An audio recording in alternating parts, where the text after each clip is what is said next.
Olá, chegou a sexta-feira e estamos juntos encerrando mais uma semana. E é sempre muito bom contar com o seu carinho e companhia em mais uma edição do Assunto do Dia, aqui na tela da Rede Brasil de Comunicação.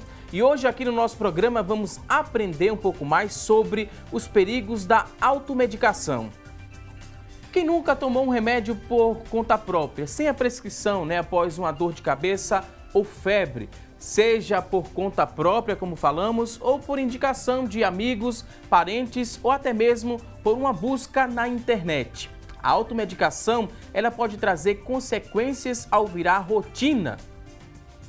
E de acordo com a última pesquisa realizada pelo Instituto de Ciência, Tecnologia e Qualidade, o Brasil é recordista mundial em automedicação. Isso mesmo, recordista mundial aqui no nosso país em relação à automedicação. O levantamento ele mostrou que 72% dos brasileiros se medicam por conta própria e 40% faz o autodiagnóstico usando a internet.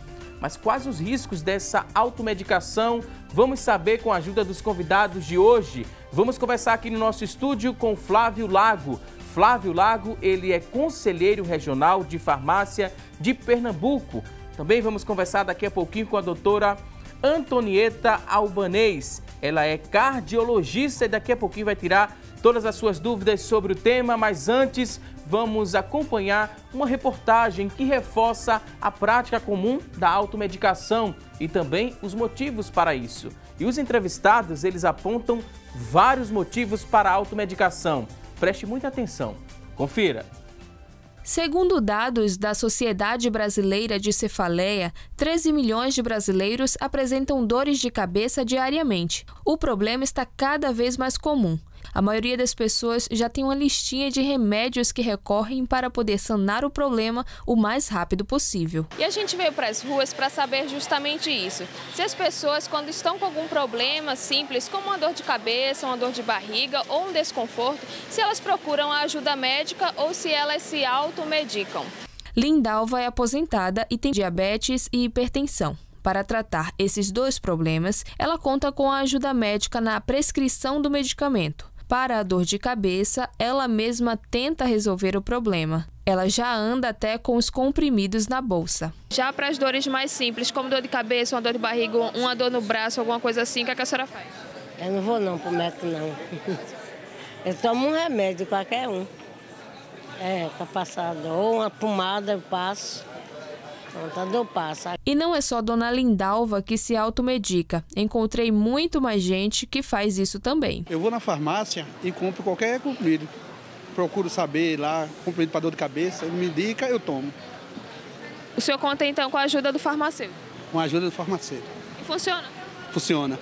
Eu me automedico com essas dorezinhas normais. Geralmente eu tomo remédio por conta própria. Só procura o médico quando é alguma coisa mais séria? Quando é uma coisa mais grave, que eu passo mal muitos dias seguidos, por exemplo, aí eu procuro o médico. Na maioria das vezes, por experiência, eu procuro comprar o remédio, porque eu já sei qual é o remédio que para tal coisa, aí eu mesmo procuro. Dona Jaqueline afirma praticar a automedicação porque enfrenta dificuldades no acesso do atendimento médico público. Imediato resolve, Depois volta o mesmo problema, A senhora tem medo disso acontecer, disso acarretar algum problema mais sério? Tenho, mas se a gente procura ajuda médica não é atendida, fazer o quê? Eu mesmo tenho receita em casa, tenho caminhamento de 3 meses. Nenhum exame não é marcado. Alguns até reconhecem que a automedicação é uma ação perigosa. Às vezes eu tenho medo bastante, porque é perigoso, Já causou algum problema isso? Não, não me causou problema não. Geralmente sempre dá certo. Porque eu já vou por experiência, Apenas uma entre as diversas pessoas que encontramos na rua afirmou que não faz o uso dos medicamentos por conta própria. Olha, se for algo que eu possa resolver, por exemplo, uma dor de cabeça, eu sempre evito tomar medicamentos, porque a automedicação, a gente sabe que o medicamento tem uma ação específica, então de repente você pode tomar um medicamento para dor de cabeça e ele atingir outras áreas da saúde. Então, o medicamento eu tomo sob orientação de prescrição médica, ou então eu parto para a questão do fitoterapêutico, né? Um chá, né? Eu tenho dor de cabeça, eu tomo um chá, ou simplesmente vou dormir, me isolo no quarto, procuro descansar e realmente funciona. A dor de cabeça passa e outras dores que eu tenho. A automedicação, então, eu não aconselho ninguém fazer, porque o medicamento tem uma ação específica. É preciso que a população entenda isso. Agora queremos saber dos especialistas do assunto no estúdio, se o Josué está fazendo a coisa certa. Pois bem, já vamos repassar aqui a pergunta aos nossos especialistas. Será que o nosso entrevistado está fazendo de maneira correta? Não tomando medicação por conta própria e quando tem ali um desconforto, ele usa o fitoterápico. Tá certo, tá errado? Vou passar aqui primeira pergunta aos convidados, mas antes quero dizer que vocês são muito bem-vindos aqui no nosso espaço. Flávio Lago, seja bem-vindo. Flávio, ele é farmacêutico e também conselheiro regional de farmácia de Pernambuco, professor universitário também. Seja bem-vindo aqui ao nosso programa. Prazer, Valdos. Também queria dar boas-vindas a Antonieta Albanês, cardiologista. Seja muito bem-vinda também aqui ao nosso programa. Muito obrigada pelo convite.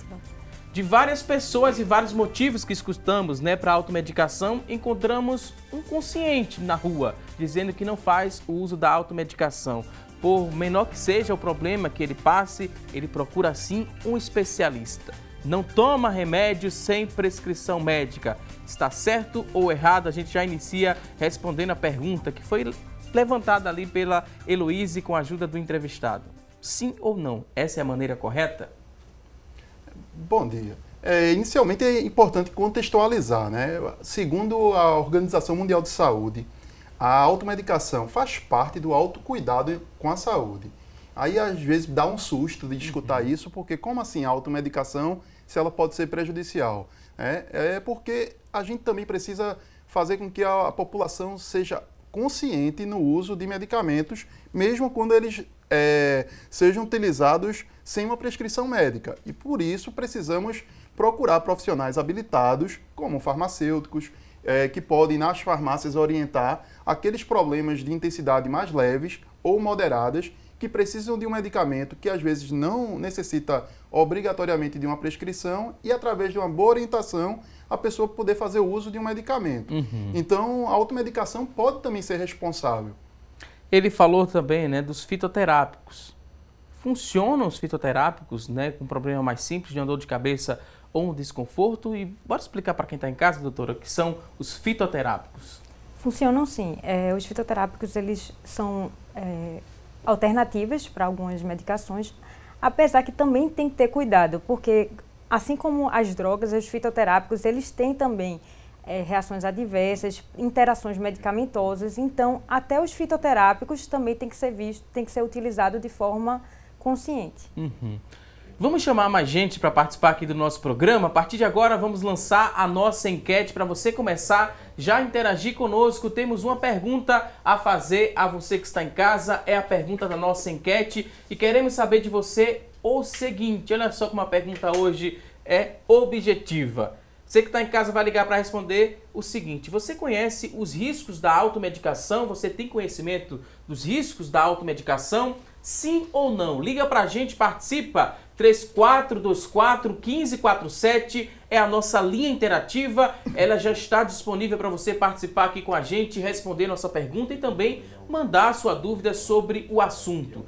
3424-1977 é a nossa segunda linha, já está disponível também. Participa, deixa seu depoimento, sua pergunta. Daqui a pouquinho vamos ler ao vivo. Se você tem acesso à internet e acha que a comunicação vai ser mais rápida, pode mandar também sua pergunta na nossa fanpage, facebook.com/assunto do dia, é o nosso espaço lá na internet. O WhatsApp também disponível, 99209-4819, 99209-4819, mande aí quantas dúvidas você tiver sobre o tema, que daqui a pouquinho vamos repassar suas perguntas aos nossos convidados que terão o maior prazer em responder ao seu questionamento. E a gente segue para falar um pouco mais sobre os motivos que levam as pessoas a praticarem a automedicação. Na reportagem, ouvimos várias pessoas nas ruas e elas pontuaram algumas coisas interessantes. E a gente vai mostrar aqui na tela uma imagem que mostra os principais motivos que levam as pessoas à automedicação. a precariedade do sistema de saúde foi uma fala, né, de um entrevistado que levantou essa hipótese, que diz que toma o remédio por conta própria porque tem dificuldade de acesso ao sistema de saúde, doutora. É difícil mesmo ter acesso quando se trata de um problema menos sério de saúde, uma dor de cabeça, um desconforto? Como é que a gente levanta aqui esse tópico, né? Causas para a automedicação. É aceitável aqui essa desculpa, entre aspas, ou esse argumento, melhor dizendo? É assim, nosso sistema de saúde é sobrecarregado. E como o Flávio falou anteriormente, existem realmente medicações que podem ser utilizadas sempre perguntando a especialistas. Por exemplo, vai na farmácia, entra em contato com o farmacêutico para poder eles orientarem. Nosso Sistema Único de Saúde, a gente tem que sempre procurar a prevenção. Então, isso sim tem que ser feito sempre.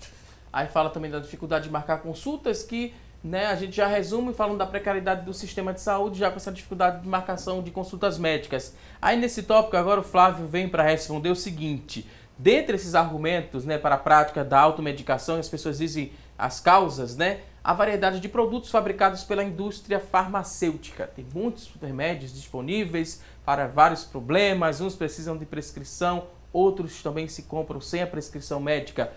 É aceitável aqui esse argumento, Flávio? Então, um vasto arsenal terapêutico e uma vasta propaganda de medicamentos induzindo a população a consumir medicamentos que muitas vezes não precisam tomar. E às vezes a população pensa que tem uma doença que não tem, procura a agilidade no atendimento, porque ele acha que tem um problema e às vezes quando tem, ele quer agilidade nesse atendimento. E às vezes a dificuldade do acesso ao profissional médico faz com que eles invadam as farmácias, e se a farmácia também não se organizar e fazer uma boa assistência, corremos um grande risco da população estar consumindo medicamentos de forma inadequada e, consequentemente, ter problemas com o uso desses produtos. Aí você já aproveita, o ensejo, e fala sobre a venda livre de medicamentos. Então, a venda livre de medicamentos é algo também que a gente precisa fazer uma reflexão, porque existem medicamentos que são chamados medicamentos isentos de prescrição médica, são chamados os MIPs. Eles não necessariamente precisam ter uma prescrição. Diferentemente do SUS, no Sistema Único de Saúde, obrigatoriamente, qualquer medicamento ele tem que ser prescrito. Mas, na rede privada, a população pode ter acesso a medicamentos chamados medicamentos isentos de prescrição, e isso facilita ainda mais o acesso de medicamentos que às vezes as pessoas não precisam. E desse último tópico, doutora, o livre acesso às informações sobre doenças por meio da internet é uma das causas da automedicação. Exato. Isso, assim, do mesmo jeito que a informação ajuda bastante, ela prejudica. Porque o Dr. Google, ele não é médico, Então, assim, a gente tem... as informações são feitas por pessoas que não são da área, então as pessoas... às vezes lê informações erradas, por isso que sempre é importante a orientação do especialista.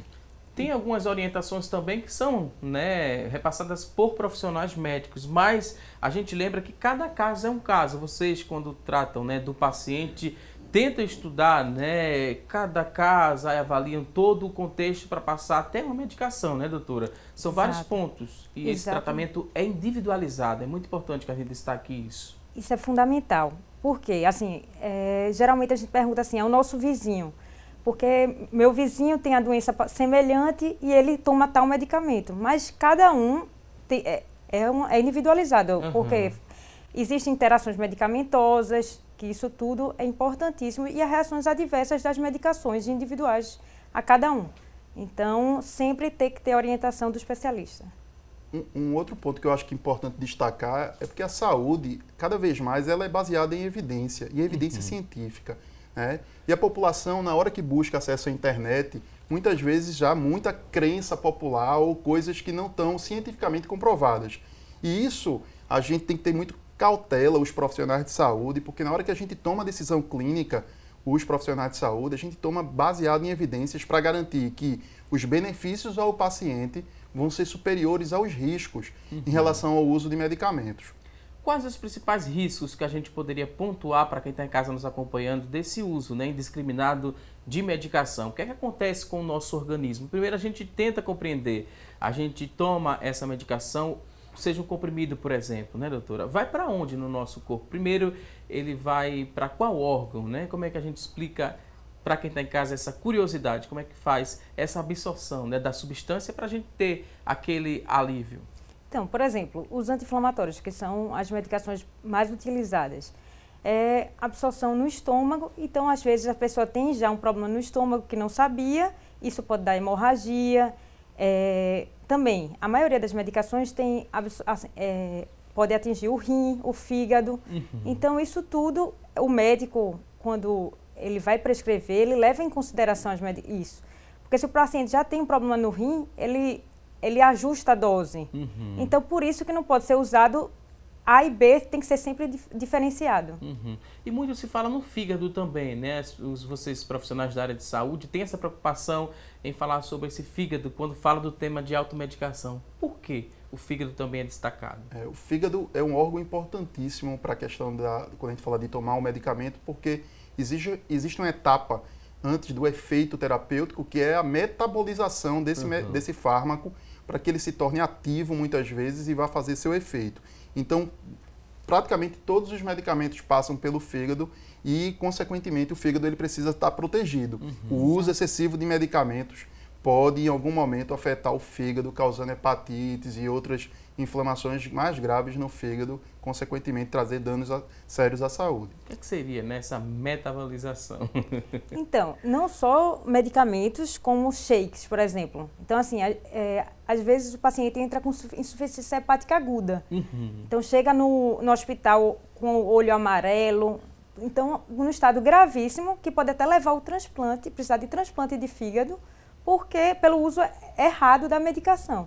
Porque as medicações são metabolizadas no fígado, a grande maioria. E esse processo é fundamental e, para isso, o fígado tem que saber como é que estão as taxas. Então, tudo isso é levado em consideração na prescrição da medicação.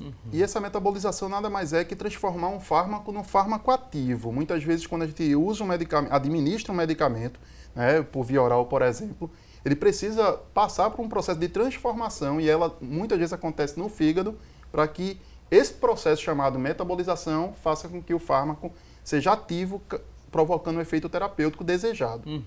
Quando a gente fala em automedicação, né, muitas pessoas têm dúvidas, tem muita gente já participando no nosso WhatsApp, também na nossa fanpage, facebook.com/assunto do dia. E tinha uma pergunta muito interessante, que daqui a pouco a gente lê aqui de quem foi a pergunta, né, se tem identificação.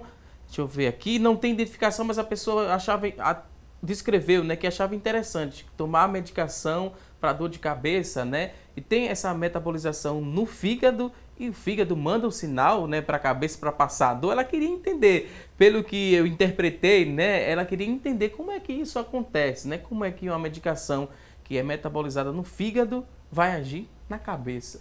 Então, são as etapas, na verdade, né? Porque a pergunta dela é interessante porque a gente acha que ao engolir um comprimido ou por outra forma farmacêutica, como uma injeção, uma pomada, o medicamento já vai surtir o efeito imediato no local de ação. Não, a gente administra, se for um comprimido, esse comprimido ele vai ser dissolvido, depois ele vai ser absorvido pelo organismo, para depois entrar na corrente sanguínea e daí ele poder agir no local que é o local de ação desejado.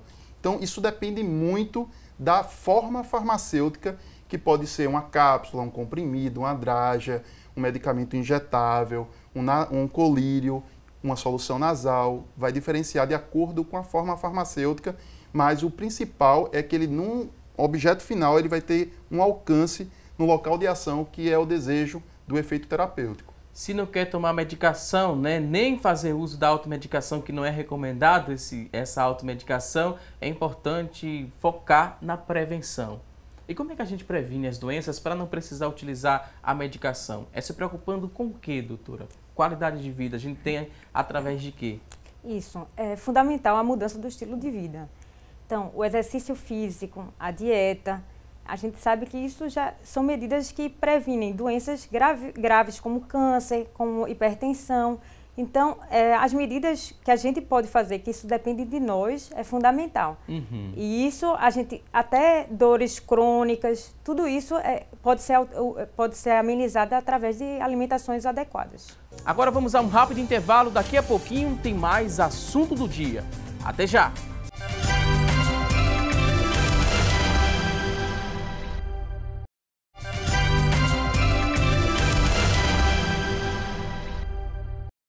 Hoje aqui no nosso programa estamos falando sobre a automedicação e a partir de agora vamos juntos saber o que é notícia na internet sobre este tema. E as informações quem traz a partir de agora pra gente é a Tânia Silva. Olá, Tânia!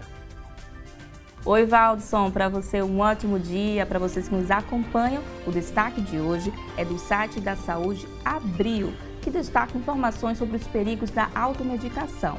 Basta bater aquela dor de cabeça e muita gente já corre para tomar um analgésico ou até mesmo possui uma farmácia particular em casa e não fica de fora aquele chazinho com ervas medicinais. Você costuma fazer isso em casa? Pois é, quando a automedicação vira rotina, ela pode se tornar um problema sério de saúde. Uma simples aspirina, por exemplo, pode causar hipoglicemia em pacientes diabéticos que tomam remédios para controlar a doença. Usar esse remédio com outro anti-inflamatório pode aumentar as chances de úlcera e sangramentos no intestino ou estômago. Por isso, a orientação de um médico é tão importante para não colocar nossa saúde em risco. Agora a gente volta ao estúdio com você, Valdson. Ok, Tânia Silva, muito obrigado por essas informações e a orientação de um profissional é muito importante, né, quando se fala em medicação. E por falar em automedicação, a gente vai trazer agora os líderes no ranking da automedicação. E nesse ranking, né, os anti-inflamatórios e os analgésicos, eles estão ali bem no topo dessa lista, especialmente aqueles que aliviam dores de cabeça e também dor na coluna. Na lista também estão os remédios para combater os sintomas de má digestão, gripes e resfriados. E aqui no nosso centro temos aqui algumas dessas medicações que compõem, né, esse ranking de os mais procurados, os mais usados na automedicação. São vários. Por onde que a gente começa? Seria o analgésico, né, o topo ali do ranking, ou os anti-inflamatórios? Os analgésicos, eles são aqueles chamados MIPs, medicamentos isentos de prescrição, e a facilidade do acesso ao medicamento, porque não necessariamente precisa de uma prescrição. O que preocupa aí, né, a gente precisa avaliar direitinho, porque os anti-inflamatórios são medicamentos que precisam ter uma prescrição, não necessariamente ela vai ser retida na farmácia, mas que ele tem um alto índice de uso pela sociedade, muito porque até os antibióticos diminuíram muito o consumo e o acesso por conta de uma legislação que agora obriga a retenção de prescrição dos antibióticos. Geralmente, né, os analgésicos, eles são utilizados para combater o que, doutora? É uma simples dor? Como é que a gente explica isso? Então, os analgésicos são utilizados para as dores, porém tem que ter também tem que ter consciência que se você tiver, por exemplo, tendo dores frequentes, isso aí pode mascarar uma doença mais séria. Então, por isso que, lógico, numa situação que você teve um trauma, que você dor localizada, aí você pode usar um anti-inflamatório, um analgésico. Se você não estiver usando outras medicações, se você não tiver contraindicação ou então você não tiver alergia, pode ser utilizado. Agora, se você estiver tendo, por exemplo, dor de cabeça todos os dias, você não deve usar o analgésico diariamente. Você tem que procurar um especialista, porque existe até um tipo de cefaleia que é induzida pelo uso crônico de analgésico. Então, existe o efeito contrário também. Existe também, né, um tempo para se tomar um comprimido, tem que respeitar também o intervalo de tempo, porque às vezes as pessoas estão com essa dor muito intensa, como a senhora descreveu, né? Aí às vezes tomam logo dois, para que o efeito seja mais rápido. Isso também está errado, né, doutora? Sem dúvida. A automedicação não é só o uso da medicação por conta própria, é também o uso exagerado. Porque às vezes o médico prescreve um comprimido, não, acho que eu vou usar 2, porque 2 pode ser que resolva mais rápido. É aquele verdadeiro imediatismo, né, Flávio? Que assim, a gente quer resolver logo. Mas os 2 comprimidos podem ser prejudicial. E o intervalo também tem que ser respeitado, porque isso tudo é estudado é o mecanismo da ação da medicação que é para ser respeitado. Quer complementar, Flávio? Também pode ficar à vontade. Eu queria falar porque, assim, esse consumo de medicamento de forma indiscriminada, no Brasil se gasta pelo SUS em torno, por ano, de 60 bilhões de reais. 60 bilhões de reais para tentar suprir as consequências negativas da automedicação. Internamentos, doenças ocasionadas justamente por conta do uso indevido de medicamento. Então, além dos problemas de saúde, a gente está onerando os sistemas de saúde. Eu estou falando de 60 bilhões de reais só pelo Sistema Único de Saúde por ano. Fora ser a causa maior de intoxicação. Então, a causa maior de intoxicação é o uso das medicações. Então, isso também é causa de hospitalização por intoxicação. O excesso, né? Se consumir excesso pode provocar essa intoxicação. Pode sim. Da mesma forma que as crianças são o grupo etário mais suscetíveis para intoxicação de medicamentos. Mas aí seria por acidente? Muitas vezes não só por acidente, mas pela indução de pais, quando eu digo pais, mãe e pai, responsáveis que administram medicamento em crianças que muitas vezes não tiveram a devida orientação de um profissional de saúde, mas querem resolver aquela queixa de forma imediata, né? Muitas vezes até repetindo uma prescrição anterior que em algum momento surtiu algum efeito. Em algumas casas, né, tem aquele kit de emergência, né, primeiros socorros, tem também a farmácia, aquela velha farmácia no banheiro, né, que é um objeto pequeno, né, que as pessoas colocam essas medicações. Deve-se ter isso em casa ou não? Está em desuso? Então, primeiro, os medicamentos, como a automedicação pode ser uma alternativa de autocuidado, podemos ter sim medicamentos em casa para o autocuidado, mas tem que ter uma devida orientação de profissionais para quando uso. Mas como armazenar esse medicamento? Farmácia em casa não pode nunca estar no banheiro, nunca, porque o banheiro é um lugar úmido, proliferação de bactérias e o medicamento ele pode perder a sua efetividade terapêutica. Cozinha é um outro ambiente que a gente não deve colocar o medicamento porque há muita transferência de temperatura que também pode afetar a questão da estabilidade do medicamento na sua condição normal. Você falou de 60 milhões ou foi bilhões? 60 bilhões, né? Gastos pelo SUS para tentar justamente agir nos danos provocados pelo uso da automedicação no Brasil. Se esse montante ele fosse usado para prevenção de doenças, dava para fazer muita coisa, não dava, doutora? Sem dúvida. O que a gente sabe é que a prevenção é o principal pilar a ser feito, né? Se a gente previne, se a gente se cuida desde cedo, fazendo exercício, dieta, a gente pode prevenir doenças futuras, como hipertensão, a obesidade, a gente sabe que leva a várias doenças para o uso das medicações que poderiam ser prevenidas se a gente tivesse as devidas orientações. Tirando aqui o analgésico, né, do topo desse ranking, né, a gente vai colocar agora anti-inflamatórios como segundo. Poderia ser o segundo? Sim. As pessoas utilizam os anti-inflamatórios para quê, né? Para qual finalidade? Com que frequência, doutora? Como é que a gente... Então, os anti-inflamatórios são utilizados no mundo inteiro, porque são medicações que são usadas, são compradas nas prateleiras. E essas medicações são muito perigosas. Por quê? Porque os anti-inflamatórios podem alterar o rim. Então, uma das causas de insuficiência renal levando à diálise é o anti-inflamatório. Então, por isso que tem que ser usado de forma consciente. Não pode ser usado de forma abusiva. Tem que ter prescrição, tem que ter orientação do especialista, porque pode ser bem prejudicial. Fora riscos de sangramento, interação medicamentosa. Então, tudo isso tem que ser levado em consideração. Importante destacar também que a gente tem uma população a nível nacional envelhecendo, né? Sim, a expectativa de vida a expectativa de vida aumentou, o próprio medicamento que a tecnologia em saúde favorece o aumento da faixa etária da população, mas, consequentemente, populações mais idosas fazem polifarmácia, que é nada mais nada menos que consumir de 5 ou mais medicamentos. Qual é o perigo aí também, né? Às vezes são medicamentos prescritos, às vezes são medicamentos não prescritos. E essa mistura que provoca as interações medicamentosas também podem provocar danos seríssimos à saúde. Daí há um desafio global entre a Organização Pan-Americana de Saúde e a Organização Mundial de Saúde, fazendo com que, nos próximos 5 anos, haja um grande desafio de diminuir em 50% os danos provocados pela automedicação, que são danos evitáveis.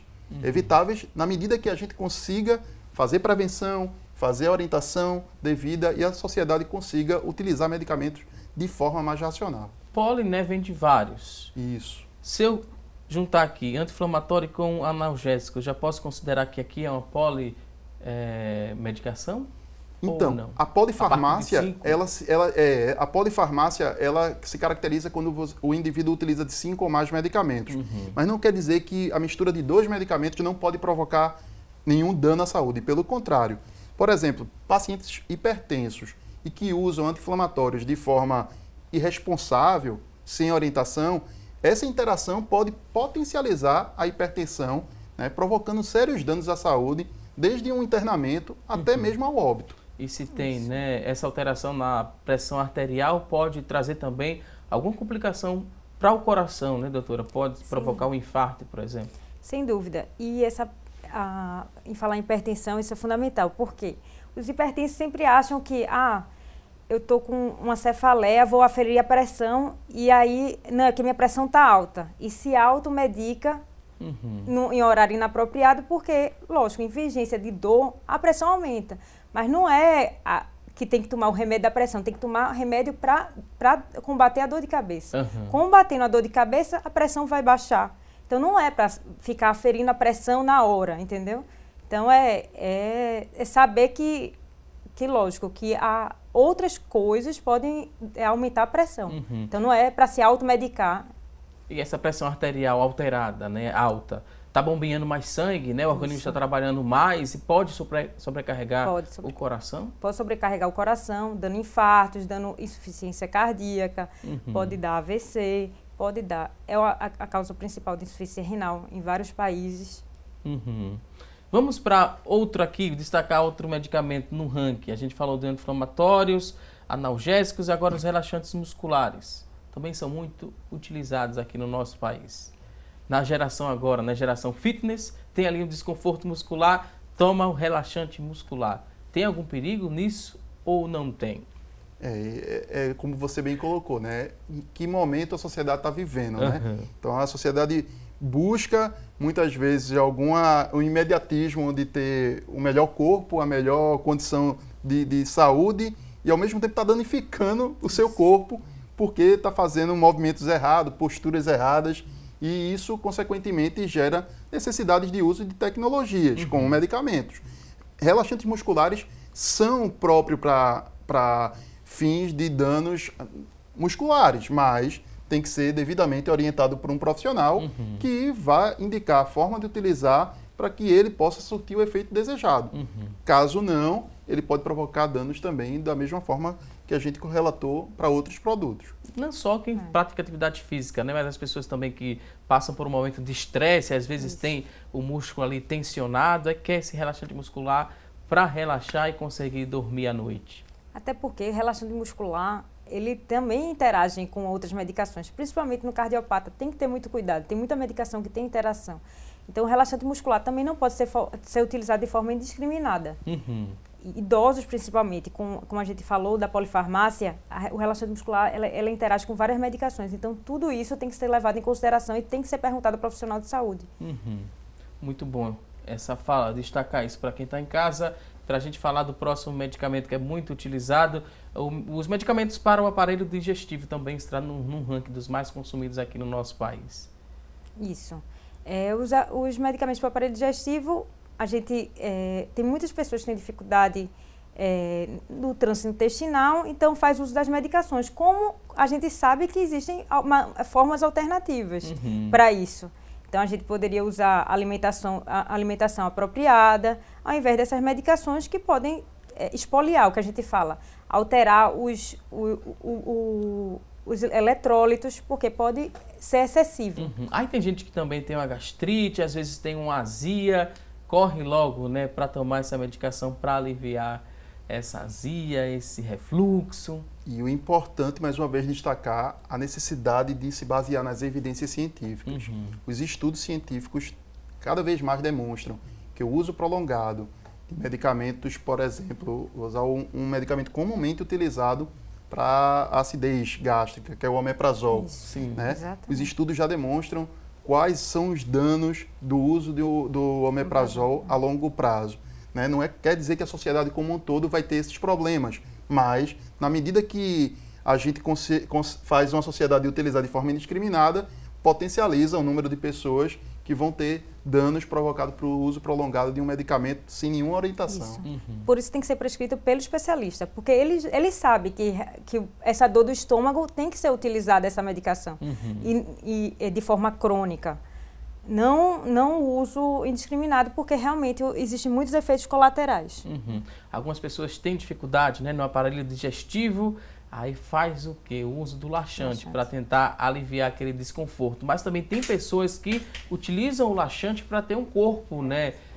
Um corpo mais... se preocupa muito com a estética, quer ficar mais magro, aí tem essa preocupação de usar esse laxante. Isso também é um risco muito grande, né, doutora? Isso, porque o laxante pode provocar exfoliação.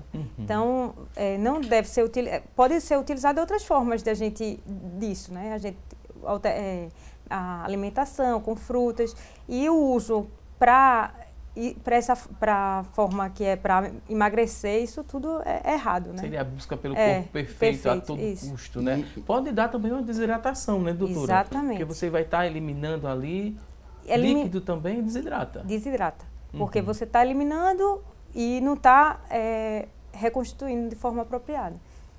Importante também destacar, porque muitas vezes a gente vai atrás de um remédio para tratar a saúde e às vezes o remédio parece que é só o medicamento. E remédio é qualquer coisa que pode lhe ajudar, não necessariamente sendo um medicamento. Então, uma alimentação saudável, uma atividade física, mas a gente busca tanto resultados de imediato que parece que enxerga num comprimido aquela fórmula mágica, aquele elixir da felicidade que vai a gente administrar e ter o resultado imediato. Então a gente tem que ter muita reflexão também do que a gente quer, pensando numa vida saudável a longo prazo e não de imediato apenas. E esse imediatismo pode ser prejudicial. Já a mudança crônica do seu estilo de vida, isso é para sempre, né? Você mudar a sua dieta, fazer exercício físico, isso melhora seus hábitos, sua saúde, e isso é para o resto da vida. Viver mais, viver melhor e viver com qualidade de vida, né? Daqui a pouco a gente volta a falar mais sobre o assunto. Agora vamos a um rápido intervalo. Daqui a pouquinho tem mais dicas e orientações aqui no Assunto do Dia. Até já!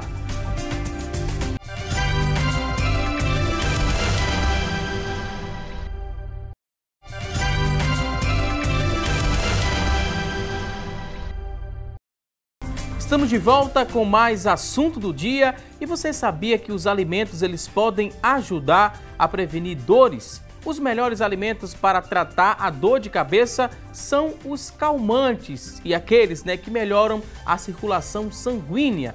A vantagem de adotar este tipo de alimentação é evitar o uso frequente de analgésicos para aliviar a dor, porque apesar de não tratar a dor de cabeça, esses alimentos eles podem adiar o aparecimento da dor. E a gente vai conhecer alguns desses alimentos a partir deste momento, alimentos que combatem a dor de cabeça ou que ajudam, né, a prevenir essa dor de cabeça. Foi o que a gente conversou um pouco no bloco anterior do programa. Se preocupar com uma alimentação saudável para evitar os problemas de saúde que possam surgir no futuro, né, doutora? Né, Flávio? Estão aqui a doutora Antonieta Albanês, mais conhecida na prática do consultório como doutora Tieta, né? Por isso que eu demorei um pouquinho para falar o nome. E o Flávio Lago, ele que é farmacêutico, que estão nos ajudando com muitas dicas e orientações aqui sobre o tema automedicação. E para você evitar a automedicação, para você evitar que venha a surgir uma dor de cabeça, por exemplo, olha só, alimentação rica, muito colorida, como os nutricionistas gostam de falar, uma alimentação colorida. Vamos destacar alguns desses ingredientes aqui para meio que evitar a dor de cabeça ou combater essa dor. Por onde a gente começa, doutora? Então, a alimentação é muito importante realmente no combate da cefaleia e pode ser orientada pelo seu nutricionista. A banana, por exemplo, que está aí, ela é rica em triptofano. Isso ajuda na composição da serotonina, além do magnésio. E isso é importante no combate à cefaleia. O salmão, rico em ômega 3, ação anti-inflamatória. Então, tem o salmão aqui. Então, são realmente, algumas alimentações ajudam sim no combate à dor de cabeça. Às vezes se gasta até menos, né, com alimentação mais saudável, né, Flávio? Tem algumas medicações que não são baratas, né? Isso, além de você estar gastando dinheiro, investindo, na verdade, dinheiro com alimentação saudável, você está evitando o gasto de medicamentos que muitas vezes são desnecessários. Então, lembrando sempre a importância de quando a gente fala de medicamento, medicamento só quando necessário. Alimento não, alimento a gente tem sempre necessidade, então a reposição de medicamentos, de alimentos saudáveis vai trazer sempre um bem-estar e uma qualidade de vida para longo prazo para a sociedade. Aí a gente pergunta à sociedade, né, o que é prioridade na sua vida? É prevenir ou remediar, né? Tem aquele ditado, é melhor prevenir do que remediar, e é muito apropriado para esse momento, né, doutora? Sem é melhor dúvida. prevenir. Às vezes gasta um pouquinho mais com uma alimentação mais saudável, vale a pena? Vale a pena porque a longo prazo essa prevenção é duradoura, né? E o remédio, além do gasto, é imediato e isso pode ser prejudicial. E a longo prazo, realmente, o que a gente sabe são a mudança do estilo de vida. Alimentos que aliviam, né, ou evitam o aparecimento da dor de cabeça estão aqui. Vou falar para quem está em casa: espinafre, melancia, iogurte, salmão, tem também a batata inglesa, né? Pão integral, banana e o pepino também são alguns alimentos indicados para você que está em casa para evitar ou tratar essa dor de cabeça. Temos outra tela aqui com mais alimentos, a gente vai mostrar para você que está em casa. Os alimentos agora são os que combatem a má digestão, né, que é um problema muito frequente na nossa comunidade, né, na nossa sociedade. Aí entra aqui maçã, chá de camomila, tem ameixa, o abacaxi. Além do abacaxi, o mamão também faz muito bem. Couve também faz muito bem para você tratar essa má digestão, né? Não precisa usar medicação. Use isso aqui que você vai estar se prevenindo. Desses alimentos, quais a gente poderia destacar para quem está em casa? Falar um pouco mais. Então, o mamão e a ameixa são alimentos que a gente sabe que ajudam muito em relação à má digestão. O chá de camomila, a gente tem que ter um pouco de precaução em relação a quem usa algumas medicações, porque ele pode aumentar o sangramento se você usar alguns anticoagulantes. Então, tem que ter cuidado. Quem não usa nenhuma medicação pode ser tomada também sem problemas. Qual outro alimento a gente poderia destacar também aqui? A maçã é muito boa, a mamão a gente falou agora, o abacaxi também, cítrico, né? O abacaxi cítrico também ajuda nessa questão da má digestão. E a gente vai seguir, que tem muita gente participando agora. Podemos fechar aqui essa tela? Já está passada a dica, Flávio? Quer complementar também? É importante, assim, a gente ter a coerência de entender que, às vezes, assim, o alimento é importante, mas temos que também entender qual é a intensidade dessa queixa do paciente. Para também a gente não achar que o alimento vai suprir a má digestão, o alimento vai suprir as cefaleias só pelo alimento. Então, em algum momento, a intensidade dessa dor, o incômodo desse paciente pode fazer com que ele tenha uma necessidade real de procurar um profissional e, em alguns momentos, fazer uso de medicamentos, né? Medicamento não pode ser visto também como algo que tem que ser deixado de lado. Ele, em alguns momentos, ele tem que ser utilizado a depender da intensidade e da necessidade do paciente. Sem dúvida, e sempre buscar o profissional, porque às vezes a mudança do trânsito intestinal mudou o hábito, mudou o trânsito, então às vezes é uma doença mesmo. Então o especialista tem que ser procurado. Ok, vamos às perguntas. Tem muita gente aqui mandando perguntas através do nosso WhatsApp. É sempre um prazer responder a sua dúvida. 99209-4819 é o nosso WhatsApp. Você já pode mandar quantas dúvidas você tiver, que a partir deste momento vamos repassar as perguntas aos nossos convidados. Tem a primeira participação aqui, Marcelo, que mora em São Lourenço da Mata, e ele quer contribuir também, deixando uma explicação da automedicação que ele fala, né? Que ele pesquisando, ele disse que viu que a prática de ingerir medicamentos sem aconselhamento ou acompanhamento de um profissional de saúde, esse profissional tem que ser qualificado. Em outras palavras, é a ingestão de medicamentos por conta própria e que traz riscos para o indivíduo. O Marcelo aprendeu bem esse resumo que ele fez, né, com as explicações aqui dos convidados. É isso mesmo, né, Flávio? Então, tá certo. A farmácia, por exemplo, é um lugar que as pessoas invadem para consumir medicamento de forma indiscriminada, e dentro do ambiente farmacêutico você tem dois tipos de profissionais. Tem o balconista, né, que ele vai normalmente fazer a entrega do medicamento, e o farmacêutico. A diferença do farmacêutico é que ele vai prestar as devidas orientações do uso adequado e justamente pensando no evitar os danos no uso de medicamentos.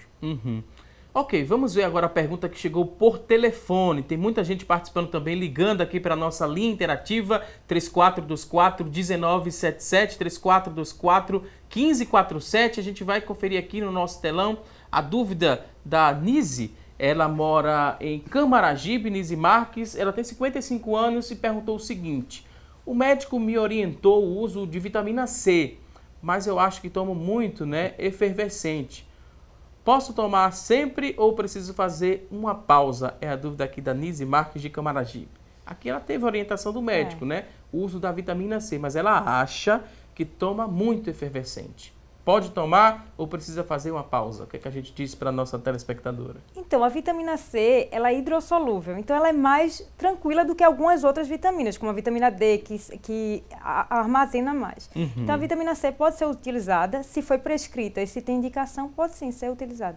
Só uma observação, porque a gente tem que ter só a cautela, porque a sociedade da gente usa a vitamina C diante de uma indústria farmacêutica que produz muitas vezes um comprimido efervescente de 2 gramas de vitamina C. 2 gramas significa 2.000 miligramas. O organismo da gente absorve vitamina C em torno de 60 a 120 miligramas por dia. Então, o uso, às vezes, prolongado e abusivo pode ter alguns danos, principalmente renais, mas, obviamente, com orientação médica devida e existindo a necessidade, como a doutora Antonieta colocou, perfeitamente pode ser utilizado. Vamos ver de quem é a próxima pergunta. Temos outra participação que chegou por telefone. Vamos ver de quem é a pergunta agora. Olha só, próxima dúvida, vamos conferir. Paulo Roberto de Jaboatão dos Guararapes tem 73 anos. Ele diz o seguinte: quando está com dor de cabeça, ele usa desodorante spray no nariz e a dor some. Devo continuar usando esse método? Olha só, Paulo Roberto. Não há, como eu falei, não há nenhuma evidência científica que comprova que o desodorante em spray pode fazer com que a dor de cabeça vá ser cessada, né? Exato. Então, a gente tem que ter muita cautela, com muitas crenças, com muitos ditos, de muita informação que chega hoje para a população. Muitas vezes são informações que não têm base científica nenhuma e a curto prazo, a médio prazo, a longo prazo, pode provocar sérios danos ao indivíduo. Então, fora os riscos, né, do desodorante. Sem dúvida. Porque a finalidade, né, do produto não foi para isso aqui, né? Não foi criado com essa finalidade de aliviar dor de cabeça. Então, vamos repensar aí, Paulo Roberto, e o risco também por conta da idade, 73 anos. É importante uma pessoa que tem uma idade, já é um idoso, possivelmente faz uso de outros medicamentos, ele procurar o seu médico que já o acompanha para verificar qual é a intensidade dessa dor de cabeça e qual é a melhor alternativa de tratar essa dor de cabeça. Com certeza, o desodorante não vai ser a alternativa encaminhada pelo profissional que ele for procurar. Pode, né, trazer o alívio momentâneo, mas também pode estar provocando, né, algum efeito negativo a outra parte do corpo, a outro órgão pode estar sendo afetado, né, doutor? O próprio nariz, né, as lesões, né, os próprios descongestionantes nasais, na hora que a gente usa de forma prolongada, já provoca lesões no nariz. Então, imagina um desodorante que ele não tem a via de destino que é a nasal. Esses descongestionantes nasais também podem provocar até problemas cardíacos. Pode dar hipertensão e pode aumentar a taquicardia. Então, também tem que ser usado de forma consciente e prescrita por médicos. É alguma substância que tem nele, doutor? Isso, a pseudoefedrina, ela pode dar vasoconstricção. Então, e são medicamentos que não são necessariamente necessário uma prescrição. Isso. E aí a sociedade utiliza de forma indiscriminada. Isso, exatamente. Tem que ser muito cautela o uso e não de uso prolongado para, justamente naqueles momentos de incômodo nasal, ele poder ser utilizado, mas de forma muito restrita. Temos aqui mais participações. Vamos para outra pergunta do WhatsApp agora. Lenilson do Jiquiari diz que em 2012 ele teve uma tromboembolia. Passou muito tempo na UTI, contraiu uma bactéria, KPC, fez uso de antibiótico, ele fala que o nome do antibiótico por um longo período resultou, né, numa polineuropatia. Hoje ele diz que não anda e não tem força muscular há 6 anos. Ele queria saber se é reversível nessa situação.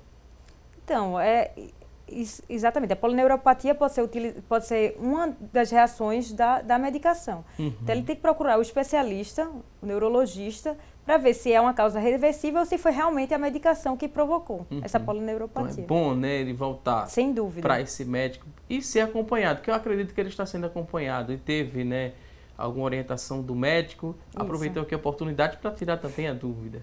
Exatamente. Falamos sempre que os medicamentos podem causar problemas, são os problemas farmacoterapêuticos.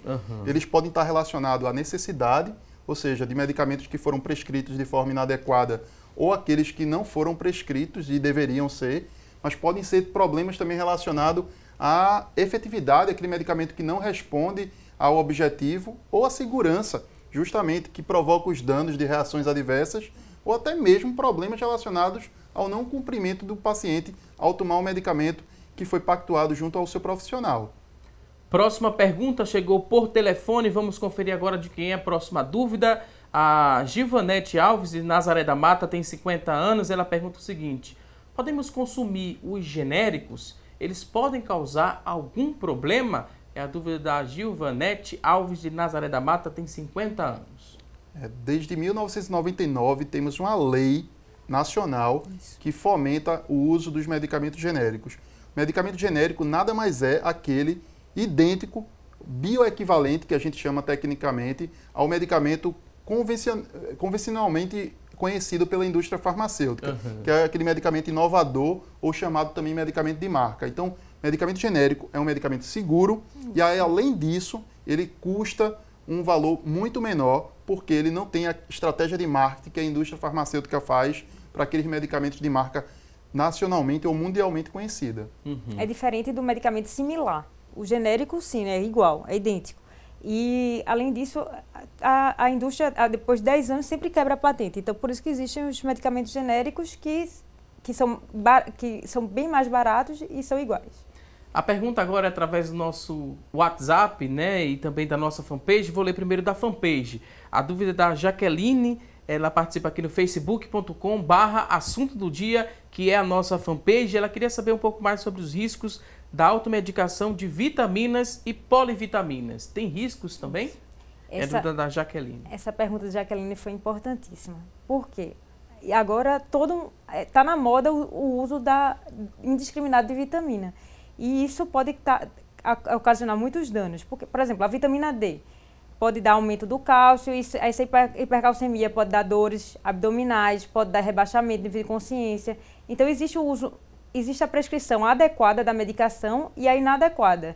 E o uso abusivo de certas vitaminas podem sim ter efeitos colaterais danosos. E os grupos etários, né? A gente tem que estar muito preocupado, porque os pais se preocupam que as crianças parecem que estão magras e precisam usar polivitamínicos, e muitas vezes elas estão saudáveis, né? Os idosos muitas vezes também têm a necessidade de fazer uso de polivitamínico, mas acha que tem que fazer carências de todas as vitaminas de A a Z, né? Então, muitas vezes o que é importante é o acompanhamento com profissionais, muitas vezes um nutricionista ou médico geriatra para um idoso ou um pediatra para uma criança, para identificar necessidades nutricionais que muitas vezes são supridas nos alimentos. Exato. É a equipe multidisciplinar, como o Flávio falou. O alimento muitas vezes já supre a necessidade diária. É diferente de uma pessoa que já fez uma cirurgia do estômago, que tem problema de absorção. Então, essas pessoas que têm prescrição de vitamina, sim, têm que ser utilizadas. Licença mais uma vez aqui aos convidados, porque agora eu tenho uma excelente notícia para todos que moram na cidade do Paulista e região. É que a Lady Eva Moda Evangélica chegou no município do Paulista e está com muitas novidades. Você precisa conhecer a 4ª loja Lady Eva em Pernambuco. Ela fica na Rua Braz Marques de Pinho Seabra, número 702. É a antiga Rua das Mangueiras, fica bem no centro da cidade do Paulista. Na Lady Eva você encontra a maior variedade de roupas para a mulher que gosta de se vestir bem. Tem também lindos ternos em mais de 30 cores para você variar o seu guarda-roupa. Venha conhecer o melhor atendimento do Brasil, que está na Lady Eva. Isso mesmo, as roupas de lá da Lady Eva, elas são voltadas para você que tem bom gosto. A Lady Eva sabe como você se veste. Tem Lady Eva agora no município do Paulista e você quer outras informações sobre a loja? 3371-4948, 3371-4948. Lady Eva, moda evangélica. Com esse recado, vamos a um rápido intervalo e até já!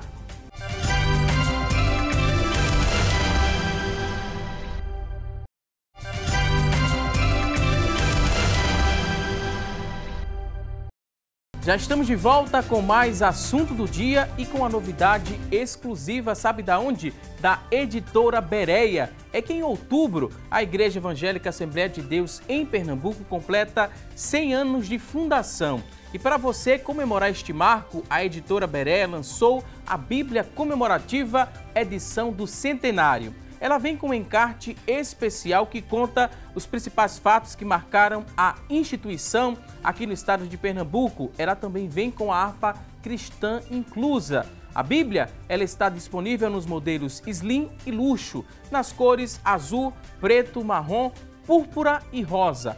Escrita na tradicional versão de Almeida, revista e corrigida, a Bíblia Comemorativa Edição do Centenário, ela pode ser encontrada no estande da Bereia Bookstore ou pela central de vendas. Anote aí o número, 81 é o DDD 34235317. 34235317 é um presente mais do que especial para você guardar com muito carinho. Editora Bereia, palavras que marcam. E a gente segue aqui com o nosso programa para responder a sua dúvida. Você que interagiu com a gente, participou, preste atenção que sua dúvida vai ser respondida a partir deste momento. Vamos verificar aqui as perguntas do nosso WhatsApp. Isso mesmo, tem muita gente participando e a gente sempre agradece esse carinho e essa audiência. Guilherme, ele que mora no bairro de Piedade, quer saber o seguinte.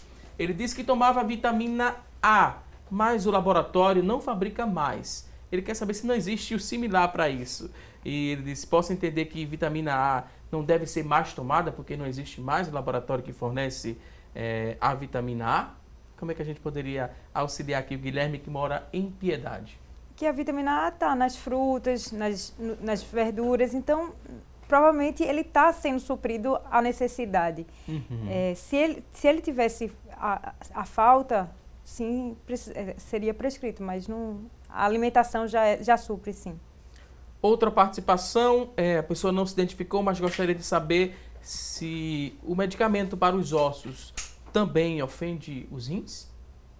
A indicação para os ossos, para a osteoporose, ou para prevenir, né, ou para tratar a pessoa que já tem osteoporose, pode afetar os rins? O que ele pode estar perguntando em relação, por exemplo, à vitamina D. A vitamina D, que é prescrita, ela pode aumentar o nível de cálcio, pode dar hipercalcemia, e isso pode sim.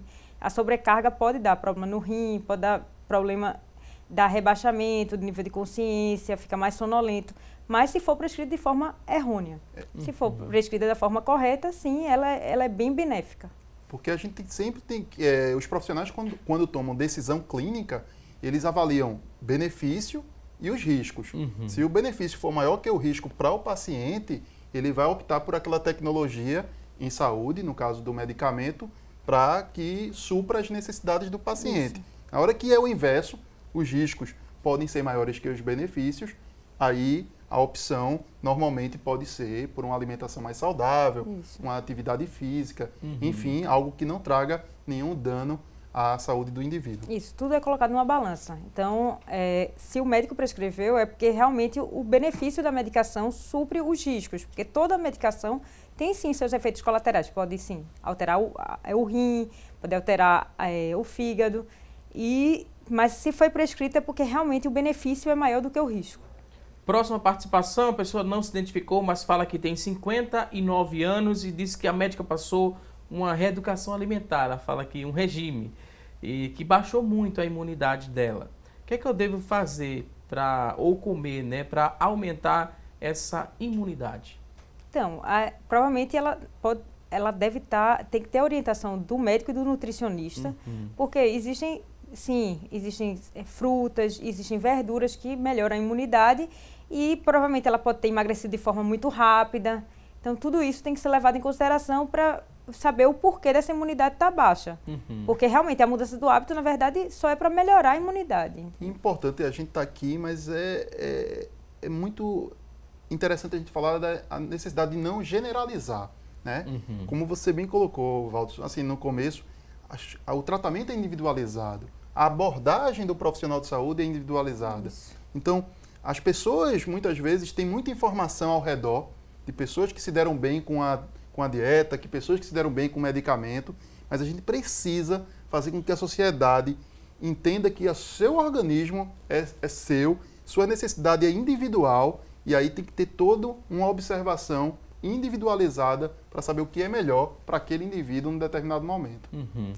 Próxima participação, a pessoa não se identificou, mas manda perguntar à doutora o seguinte: é correto que toda mulher, quando entra ali na menopausa, ela tomar comprimidos de AS, ela fala diariamente, isso é correto ou não? É incorreto, na verdade. O AS ele tem que ser utilizado se for prescrito pelo médico, pelo cardiologista, pelo endocrinologista, porque existe sim o benefício real do AS no infarto, mas se ele for prescrito pelo especialista. Se não é porque ela está na menopausa que ela tem que tomar o AS. Isso não. Que as pessoas também, as mulheres principalmente, são mais afetadas por alterações hormonais, né? Muitas vezes essa alteração hormonal gera ansiedade, gera alguns sintomas que fazem com que, em vez de tratar a necessidade de repor a questão hormonal ou fazer um melhor reequilíbrio hormonal da mulher, ela busca resolver aquele sintoma. Muitos usam medicamentos ansiolíticos ou medicamentos para dor de cabeça, enfim, a gente tem que ter muita cautela para que cada um, no seu equilíbrio, veja real necessidade para ter qualidade de vida. Cristiane, que tem 42 anos, pergunta o seguinte, ela diz que, na verdade, ela diz que toma sulfato ferroso com vitamina C. Posso continuar tomando por quanto tempo? Porque eu tenho anemia desde que nasci, mas só foi uma vez, né, que eu fui ao médico e ele passou o sulfato ferroso e a vitamina C. É o momento dela fazer o que agora, doutora? Voltar, né? Ela tem que voltar para o médico dela, fazer a dosagem certa do sangue para saber se ela está com anemia ainda, tem que investigar a causa da anemia. E sim, geralmente a gente faz sulfato ferroso com vitamina C, mas tem que ser feito pelo tempo correto. Então, o profissional que vai prescrever, ela tem que voltar para o médico, sim, dela. Muita gente pega prescrições antigas, que em algum momento foi efetivo, né? E tenta repetir quando o sintoma parece aquele anterior. E às vezes a sua necessidade não é a mesma, nem do medicamento, nem da forma de utilizar. Então tem que ter muito cuidado. A anemia já deve ter revertido e se não reverteu, ela tem que saber o porquê dessa anemia. Outra pergunta, a pessoa não se identificou, mas quer saber se o suco detox faz mal à saúde. E quer saber também se o repolho ele é remoso. São duas perguntas da telespectadora que não quis se identificar. Então, suco detox. O suco detox é bem utilizado hoje em dia. Assim, pode ser utilizado sim, como maneiras alternativas como antioxidante e é bom buscar a orientação do nutricionista. O repolho não. O repolho pode também, não tem problema ser utilizado. E também não ficar só em uma alternativa, né? Porque às vezes a pessoa parece que achou a fórmula mágica e só usa aquela fórmula e deixa de usar outros nutrientes, tanto na alimentação, né, como no próprio estilo de vida. Tem aqui, né, a pergunta da Jaqueline, a gente respondeu o período da automedicação com vitaminas e polivitaminas, foi muito bem explicado já para a Jaqueline, a gente agradece também a participação dela na fanpage e também no nosso WhatsApp. Outra pergunta, a pessoa diz que o seguinte: medicamentos controlados para controle de dores, é possível dar reações contrárias? Minha mãe, ao tomar medicamentos controlados, passados pelo médico, ela passou a sentir, né, algumas reações, sentir mais dores após tomar esses remédios controlados. Deu para entender mais ou menos a colocação? Deu para entender. Na verdade, assim, os opioides que a gente chama, essas medicações controladas para dores crônicas, ele pode dar um certo grau de tolerância. Ou seja, você vai usando a medicação e essa medicação não vai dando um efeito. Por isso que tem que sempre retornar ao profissional que prescreveu e não pode pegar a receita ou usar o medicamento que está lá, que sobrou, e usar. Medicamentos controlados tem que ter prescrição médica e, acima de tudo, tem que ter uma reavaliação. Isso. A reavaliação é importantíssima. Muitas pessoas não gostam de serem reavaliadas porque acham que aquela prescrição original vai servir durante muito tempo e vai suprir e alcançar o objetivo. Então é importante a sociedade também entender a necessidade de sempre fazer uma reavaliação. Outra participação de Camaragibe, agora a pessoa não se identificou, mas diz o seguinte: sempre senti muitas dores, principalmente nos pés. Tomei anti-inflamatório por conta própria, logo após fiz uma ultra do abdômen e deu uma dilatação nos rins. Será que foi por conta do medicamento? Provavelmente não. A dilatação no rim é outra coisa, assim. Pode ser que tenha um cálculo, uma pedra, mas o anti-inflamatório dá alteração realmente na função renal. Então isso aí é detectado através de exame de sangue. O uso abusivo de anti-inflamatório não deve ser utilizado. Muita gente, né, quando compra a medicação com prescrição médica, só confere ali o nome da medicação para ver que está correta, mas na caixa, né, dessa medicação tem algumas informações que são importantíssimas para você que está em casa compreender e saber também interpretar essas informações. A gente vai mostrar aqui uma tela, né, e nessa tela, nessa imagem, tem várias medicações com tarja preta, tarja vermelha, e a gente vai perguntar aqui ao nosso convidado, né, o Flávio, que entende muito sobre o assunto, afinal de contas é farmacêutico, e a primeira caixa que aparece ali é a caixa sem tarja, né? Quando ela está assim, sem tarja, quer dizer o quê? Para quem está em casa saber interpretar essa medicação. Quer dizer que faz parte daquele grupo de medicamentos chamados isentos de prescrição. Ou seja, os indivíduos podem ir a uma farmácia comprar, mesmo sem ter uma prescrição médica, mas eles não são isentos de risco. Então, não é porque são isentos de prescrição que não devem ter a orientação da forma melhor de utilizar. A segunda caixa que aparece aqui é tarja vermelha, mas sem, né, a retenção da receita. É o caso dos anti-inflamatórios. Né? Os anti-inflamatórios são necessários uma receita, mas não necessariamente que haja retenção. Por conta disso, muita gente vai sem receita a uma farmácia e, por não precisar ser retida, compra de forma meio indiscriminada o anti-inflamatório. Mas deve ser sempre medicamentos com uma prescrição orientada previamente. Mas tem o de tarja vermelha também, que precisa da retenção da receita. E na própria, além da tarja, junto à tarja, nessas que tem retenção, ele vem uma discriminação na embalagem dizendo que são medicamentos que exigem retenção de receita, tanto para o vermelho e principalmente para o preto, a tarja preta. Que é a sequência aqui, isso, né? Que são medicamentos que podem causar a dependência física ou psíquica. Então, são medicamentos de uso controlado. Eles são de uso controlado por conta do maior risco que eles podem provocar a uma sociedade quando utilizados de forma inadequada. E esse tipo de medicação, né, às vezes é muito utilizada na automedicação. As pessoas às vezes têm um problema para querer dormir, às vezes tem acesso clandestinamente, né? Algumas vezes acontece. Ou às vezes não é só o clandestino, é o amigo, é o vizinho, é o parente, né? É a facilidade de alguém que já utilizou o medicamento compartilhar com os demais para que a sociedade possa suprir suas necessidades, de suas angústias, de seus medos, que muitas vezes não precisa do medicamento controlado. Precisa de um bate-papo, precisa de uma boa conversa, precisa de um abraço, precisa de um bom remédio que muitas vezes substitui o medicamento. Concorda, doutora? Sem dúvida. Essas medicações tarja preta é o alarde atual, né, da OMS. Porque os Rivotril da vida, ela é pior do que droga ilícita, que causa muita dependência se for prescrita de forma incorreta. O uso abusivo, o uso indiscriminado, que o vizinho me falou que para dormir tem que tomar esse remédio. E isso pode ocasionar uma dependência que pode ser letal. Próxima medicação ali, né? Próxima caixa para a gente interpretar tem com a tarja amarela. O que é que significa, né? Então, tem vermelha, a tarja vermelha embaixo, né? E a amarela lá em cima. Essa identificação da tarja amarela, ela vem também com um G, que é o G do genérico, né? É uma embalagem que, quando a lei em 99 foi colocada à disposição do mercado nacional, ela caracterizou dessa embalagem a identificação de que esse medicamento é idêntico, é bioequivalente, como a gente diz tecnicamente, ao medicamento inovador, o medicamento de referência.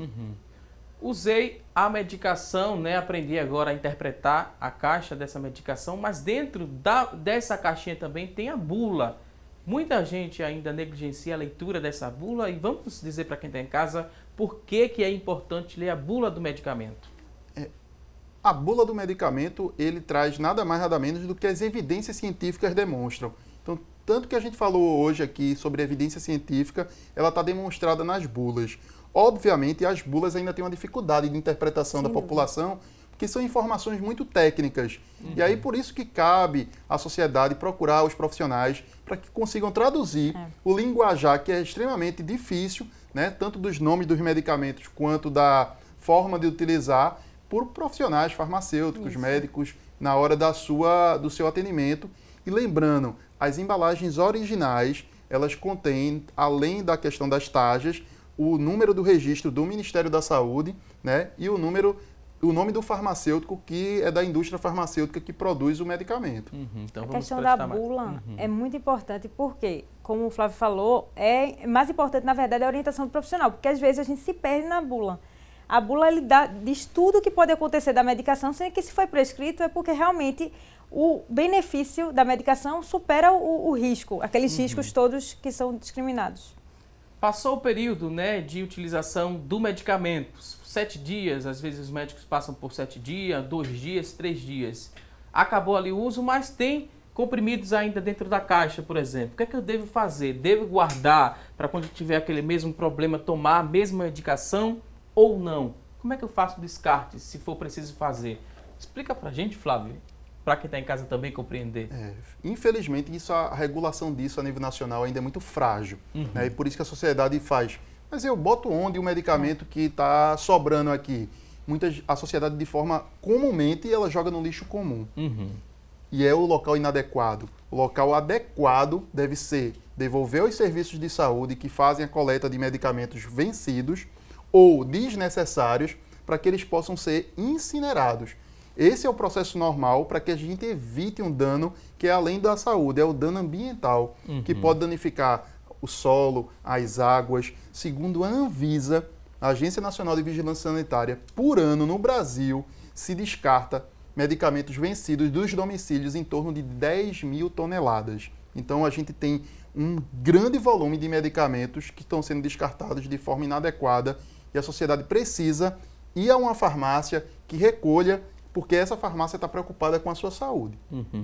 Tem algum comunicado na frente de uma farmácia, né, que faça esse recolhimento da medicação? Então, nem todas as farmácias hoje elas fazem a coleta de medicamentos, mas eu digo sempre, procure essa farmácia, porque é a farmácia que, além de vender o medicamento, está preocupada em recolher aquilo que você não mais precisa, talvez seja a farmácia que está mais preocupada com a sua saúde. Então, eu acho que a sociedade tem que provocar também os serviços. Por que você não coleta?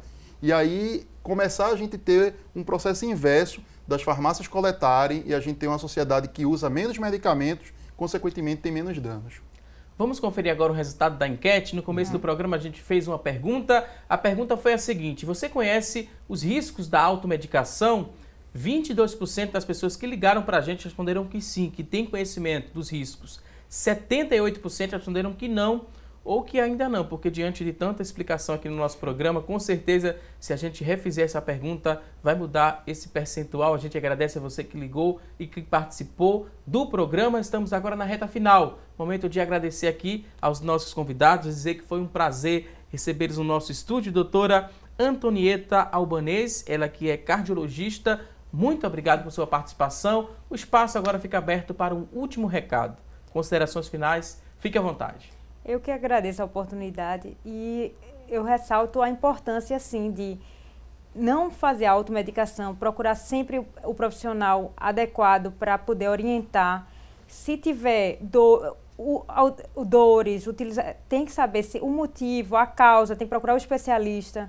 Então, é fundamental, além da mudança do hábito de vida.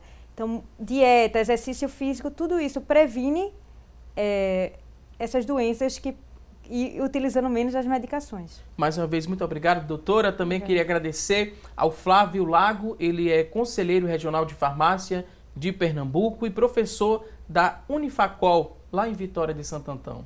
Foi um prazer. Muito obrigado. Considerações finais, fique à vontade. Foi um prazer. Eu queria destacar primeiro que farmácia ela é um estabelecimento de saúde. Existe uma lei 13021 de 2014 que coloca isso à disposição da sociedade. Por isso que eu digo sempre, procure uma farmácia e procure o farmacêutico. A legislação exige o farmacêutico durante todo o horário de funcionamento de uma farmácia e o Conselho de Farmácia Regional de Farmácia de Pernambuco, ele está à disposição da sociedade pernambucana para garantir que essa sociedade faça uso de medicamentos de forma racional, com a devida prestação de serviços farmacêuticos. Mais uma vez, muito obrigado aqui aos convidados. Voltem mais vezes ao nosso programa. A você que está em casa, obrigado pelo seu carinho e também por sua audiência. E não se esqueça que teremos um novo encontro na próxima segunda-feira, ao vivo, a partir das 9h30 da manhã, aqui na tela da Rede Brasil de Comunicação. Um excelente dia, um ótimo fim de semana e até segunda, se Deus quiser. Até lá!